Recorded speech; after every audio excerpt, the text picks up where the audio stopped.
Hi guys, welcome to my channel. My name is Giselle. I review fragrances, and if you're new here, welcome to my channel. I truly hope you enjoy my content, and if you're a returning subscriber, thank you so much for your loyal support. So guys, today I'm super excited because actually I have a unicorn, which is Italica by the house of Xerjoff. It belongs to the Casamorati line. It's a unicorn because it's been launched in 2016, it's been discontinued, and now the house relaunched this fragrance for Valentine's Day. So I was lucky enough to snag one online, and I'm here to give you my first impressions. So if you're interested, stay tuned.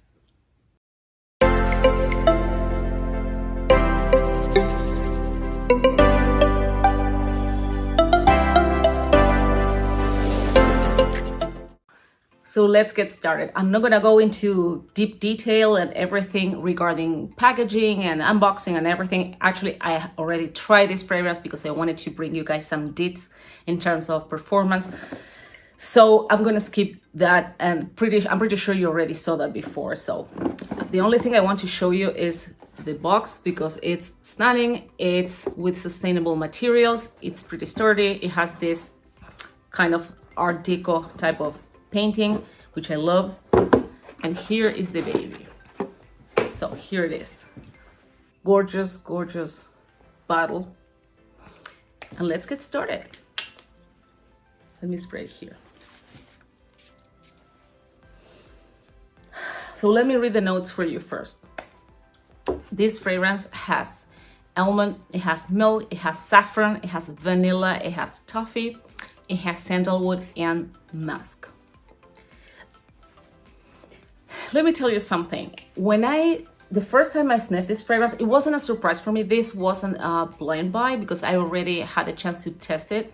But as I said in the intro, this fragrance has been launched in 2016. Then it's been discontinued. So it was really, really hard to buy it. Needless to say, to get a full bottle. So it was literally impossible. But I was lucky enough to find a sample in a decant actually, and I bought it. And I really fell in love with this fragrance. So when the house announced they want to relaunch this for Valentine's Day, I could not wait to snag a bottle. And here it is.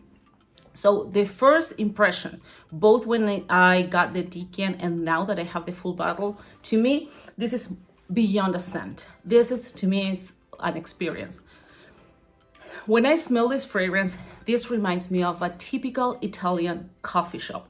When you go to the coffee shop and you see all the baristas working behind those steaming espresso machines, and you see all the amazing pastries, and typically the cantuccini, which is the typical Italian biscotti. It's a type of cookie that it's baked twice. Usually it's loaded with nuts, especially almonds, sometimes pistachios, and the Italians dip it in a dessert wine called Vino Santo. Me personally, I like it with hot chocolate, but the traditional way to do it is with dessert wine. And this is what this reminds me of. It's a whole experience. This smells like an Italian coffee shop, and especially the cantuccini. So this is a 100% gourmand fragrance. I would say if you're a gourmand lover, this is a dream come true. It's super, super gourmand. It's very opulent, it's very rich, it's thick, it's syrupy, I would say.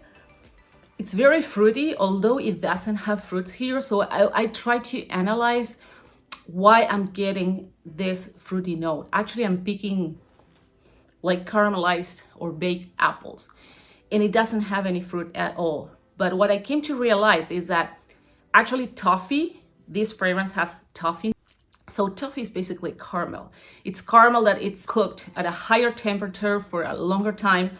So it is very crunchy and brittle. And that's why it's like a whole experience, because I am associating the caramel from the baked apples with the toffee, because toffee in essence is a caramel that's being cooked at, as I said, at higher temperature for a longer time.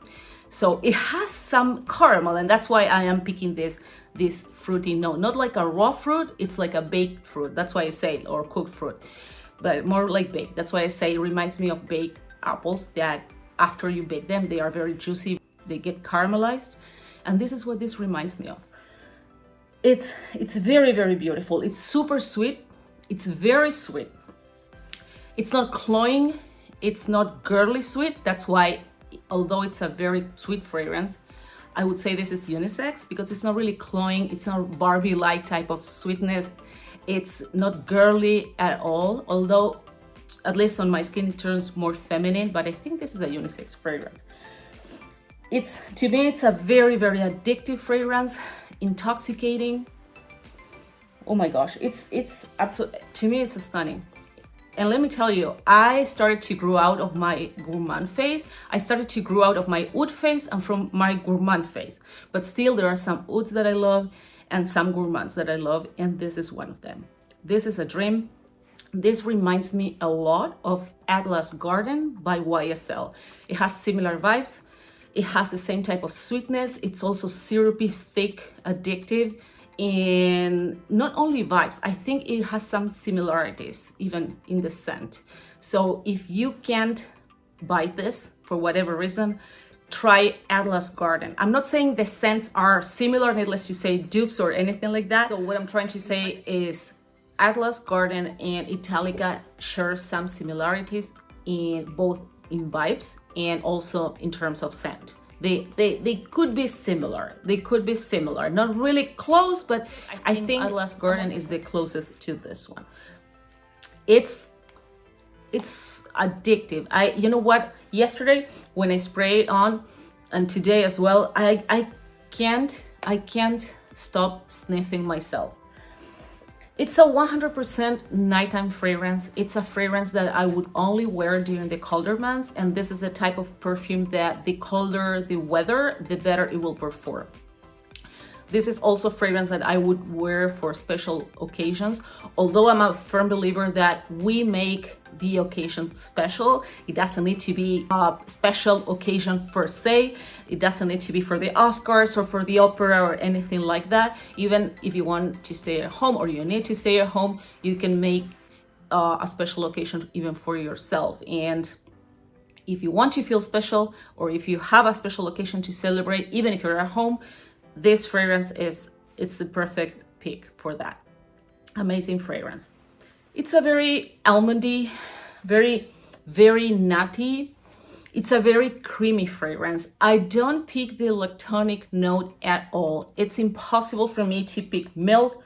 I am very used to lactonic notes because it's a note I love. For example, in Rolling in Love, I think that fragrance is the queen of the lactonic fragrances overall, because you can really, really pick the milk, the almond milk. Well, here you pick the nuts, but I don't pick the milk at all. I would be lying to you if I say, oh yeah, I can smell milk. No, but what I can pick is creaminess. I can pick softness, and together with the sandalwood, the milk and the sandalwood, I think it creates like a magic concoction, because this fragrance is deep, it's smooth, it's rounded, it's super well blended, and it's very, very creamy. But again, I don't pick any milk at all. So what I'm trying to say is, if you don't like lactonic notes, you may still like this fragrance. It's also slightly spicy. You can get the saffron, which it's a spice that I love both in perfumery and in the kitchen. I love saffron. It's very aromatic. It's very deep. It's very velvety, soft. It's a stunning note in the fragrance, and it's a great spice for cooking.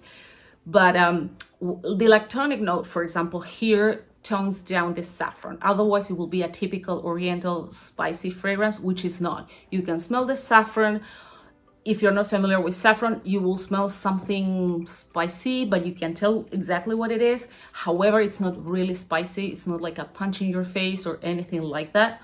And I think the lactonic note has a lot to do in terms of toning down the spices.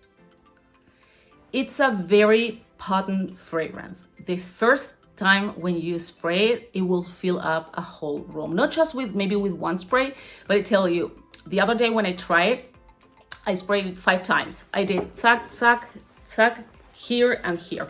5 sprays in total. And let me tell you, I fill up the whole room. And projection, I would say, is about 2 arm lengths, which is pretty decent to me. I don't need more than that. So always take into account that at least my reviews are based on my experience. And this is what I have to say. In my experience, projection is about 2 arm lengths. Lasting power is amazing. It's about, I would say, 9 or 10 out of 10. After 3 hours, and I put a timer because I wanted to give you guys accurate information. So after 3 hours, after those 5 sprays, usually I am an oversprayer. Usually I spray more than 5 times, but I just wanted to go with the basics, right? So after 3 hours, I could still smell it on myself, which is rare because normally I don't smell anything else after 1 or 2 hours. I can't smell it unless I have it on my clothes, which I never spray on my clothes. But other than that, I can't smell fragrances on myself. I have only maybe less than 5 fragrances that I could keep smelling them for a few hours. And this is one of those. After 3 hours, I could still not only catch whiffs of the fragrance, but I could smell it as if it was really fresh. Now, sillage is above average. It's maybe 8 out of 10. I think projection is higher than sillage. I would give projection at 9 out of 10. I would give sillage 7, 8 out of 10. And the scent itself, to me, it's a 10 out of 10. And lasting power, 9 or 10 out of 10. It's really, really potent. Maybe, I don't know, I don't say 10 out of 10 straight because some people 10 out of 10 would expect a fragrance that lasts until the next day, right? I think this doesn't last until the next day, but I get at least 9, 10 hours, which is more than fine for me. As I always say, I like to spray different fragrances throughout the day. Sometimes it depends on my mood, depends where I go, whatever. So I'm not looking for fragrances that last 10, 12 plus hours. So to me, 8 hours, it's the maximum that I would love on a fragrance, to be honest with you. And this is a stunner. This is a stunner, great performer in all the departments. It's a beautiful, beautiful fragrance. This perfume smells niche. It smells very expensive. I always say, if you've been following me for a while and if you watch my previous videos, you will hear me saying that it's very difficult to create a very sweet fragrance as this one. This is a very sweet fragrance. And without smelling cheap, right? Because sometimes when fragrances are too sweet, the line between smelling cheap or not is super, super thin.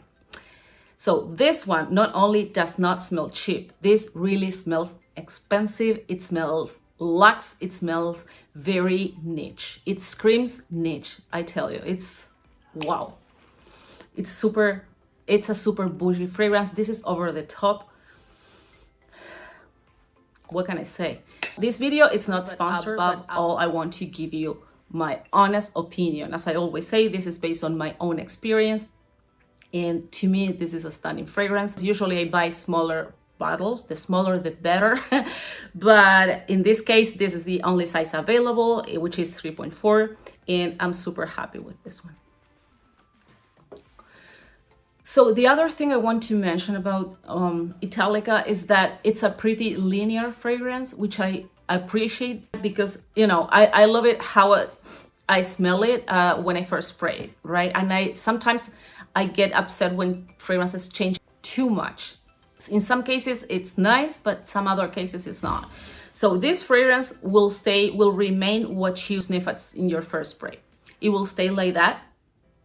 And after maybe 4 hours, it becomes more like a skin scent. You will start smelling the musk kicking in, but it will still smell pretty close to when you first spray it in the opening, but just maybe less spicier and a little bit more muskier, if it makes sense. But it's still the same fragrance. It will remain as gorgeous as it is in the opening for the entire time it remains on your skin. But the dry down, as I said, it's a little bit more, I would say more feminine, slightly, but very slightly powdery and muskier, definitely.